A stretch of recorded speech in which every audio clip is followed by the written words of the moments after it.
Hello and welcome. Thanks again for joining today. We'll go straight into the business of the day. This is poultry science. Now, you missed the previous lectures. Please go back to the others. You're going to learn. So today we're having before us some management practices in poultry production. Now, again, this is poultry science for now. Now, what are some of those management practices in poultry production? Now, let's look at some of them here. We'll continue in the next. I want you to stay tuned and check the next video so you get to upgrade yourself, you know these things. Now, the first thing is water. Water is good. Water is important. Now, for every living thing, or for most living things, over 70% of their components of the body or their physical component is moisture, that is water. And so it's okay to start with water. Now, what kind of water do you give your chicken or the poultry bird? It could be duck, it could be geese, it could be quail or turkey. So what kind of water do you give? We recommend that you give fresh, clean, cool. It should be fresh. Now, ditch that mentality that it's just animals. What do they know? No, it is what you give to your animal that you get.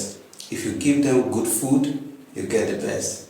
If you give them good water, you get the same. More or less is garbage in, garbage out. So you give them fresh water, not stale water. And you give them clean. Why do you give them clean?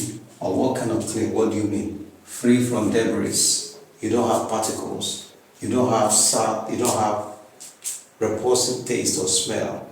So the water should be clean, it should be cool, and it should be free from pathogenic microorganisms. Pathogenic microorganisms are organisms that you cannot see with the bare eyes, but you can see them with the microscope, with the aid of the microscope. So in a short word, they call them pathogens. It should be cool. Why? It should be refreshing. So you give them cool water, not hot water or warm water. So give them cool water. So another thing you do is, what do you do when you're serving them water? Try and be careful so that you don't spill water often on the ground.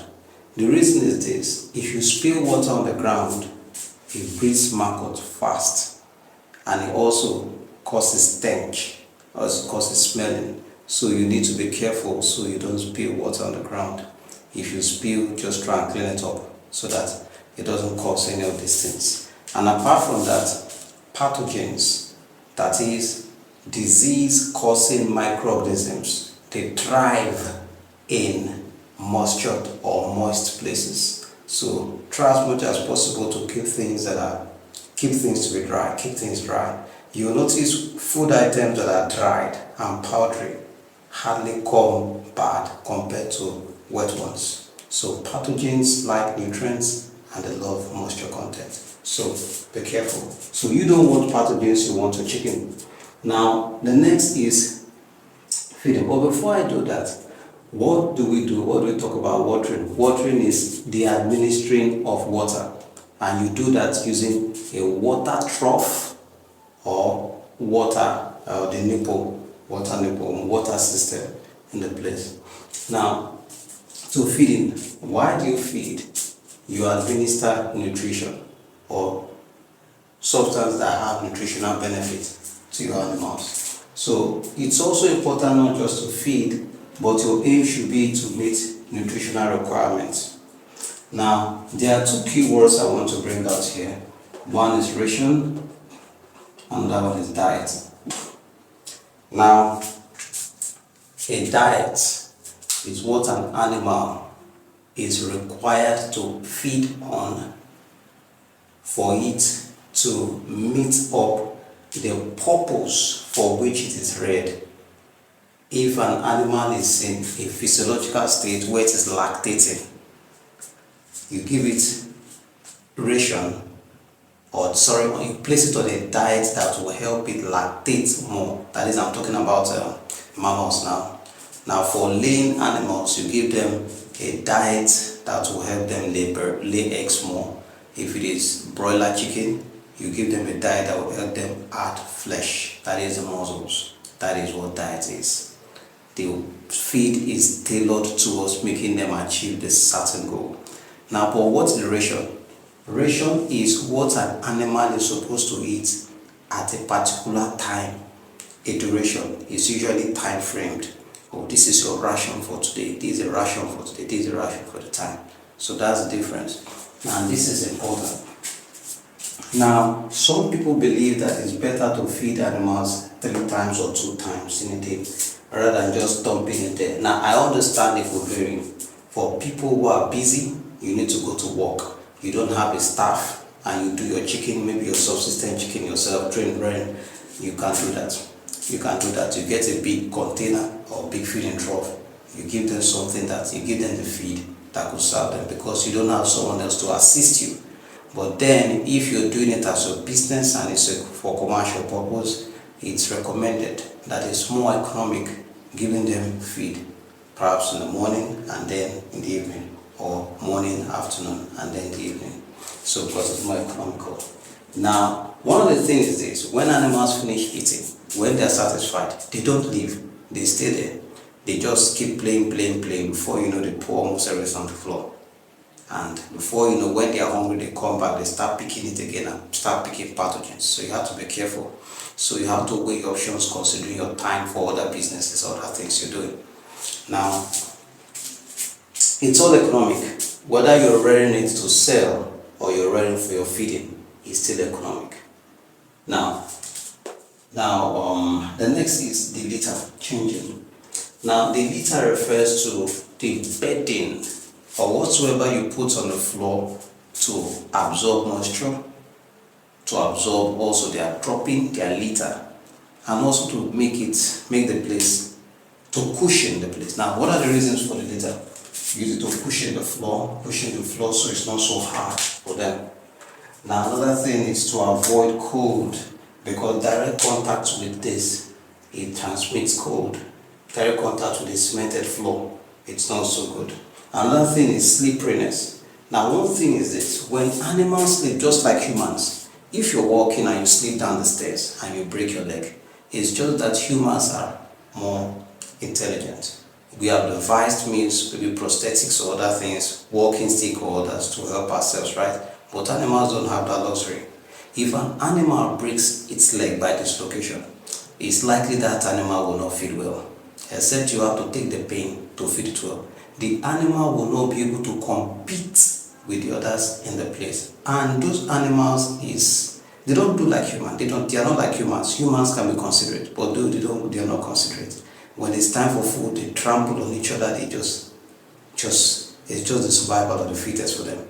So you try as much as possible to make sure your animals, whether with poultry or even when we start talking about, because we're going to move from poultry science to ruminant animals and the others, but now we're poultry science, whether with poultry or the others, ensure that the ground is not slippery, so you don't begin to have animals breaking their legs or having dislocations. That's not good for you. The animal have only perhaps a 50% chance of surviving as a result of that broken leg. So please be careful. Now you make sure you avoid it. Now it's also, why do we put litter on the floor? It's to also absorb the moisture so that to reduce stench. Once the stench is not there, now you can try it. Take the feces of the droppings of an animal, drop it on the floor, do that on the deep litter or on a sawdust or wood shaving. You discover that the one that is still wet, it smells. So when you put this, now what kind of litter do we use most of the time? We use wood shavings or sawdust.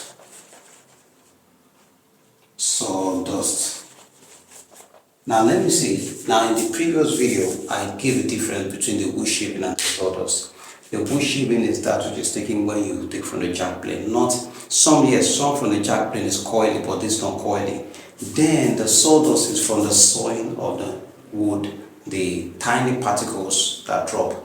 Now those ones are not advisable for bedding for chicks, because the chicks are due to about 6 days are not able to tell the difference between the soil, the particle or the wood and their feed, so they eat. It kind of gives them a force-filled, bloated experience in their stomach, but it won't digest because what they're eating is high in cellulose and lignin, so it can't be broken down. They don't have the microbe to break it down, or even the chemical, the digestive enzyme to break it down. So it's just going to be there, and that animal will be filled, but it's actually starving. It's going to die.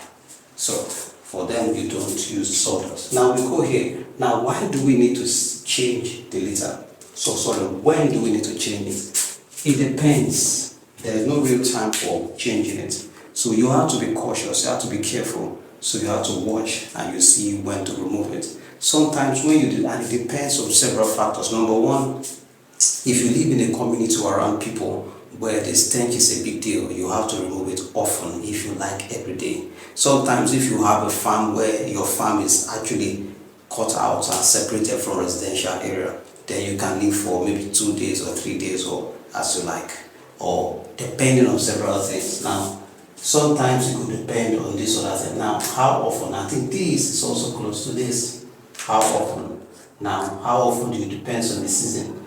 During wet season, when the atmosphere is high in relative humidity in the atmosphere is high, you have to change more. But during the dry season, especially the harmattan, I'm referring to conditions here in the tropics, sub-Saharan Africa, we don't experience winter, not spring, not autumn, not summer. We have the dry season, the wet season, and in the dry season we have a period of the dry season that is called the harmattan. During the harmattan, you don't have to change often because everything is usually dried. Now you can relate with that or just oppose with what you have in Europe and America and other places where you have the other forces in the winter, summer and the others. Now the season determines it. Now also the quantity of litter you have, the more quantity you have, the longer it can stay. That's the truth. The other thing is ventilation. If the place is properly ventilated, there's cross ventilation, air moves, right? So you see that the drying of the litter would be more compared to places where you have just windows, 2 windows or thereabout. The moisture content will still be much. Then another thing is which bedding. I've also answered this in passing. It could be, you could use wood shaving, you could use sawdust. Some people use leaf, some people use rice husk, some use groundnut husk. Anything that is of plant material that can give this, that can provide a cushion and also avoid cold, avoid sliperiness and reduce stench are good for bedding. Now, other things you need to do in checking this. Now, when do you change? Another thing to help is this, footwear. Now, I learned this. It's advisable you enter your pen, if it can take for human, with your barefoot, not with the slippers or the footwear. Now, of course, you use the foot dip. That is, you have the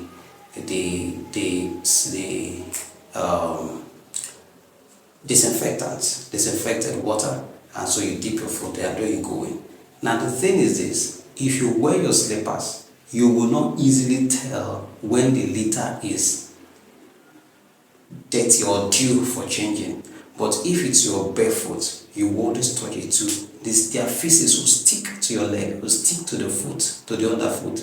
So you know, no, this is bad, it's not good enough. Sometimes it's not smelling because it's properly ventilated.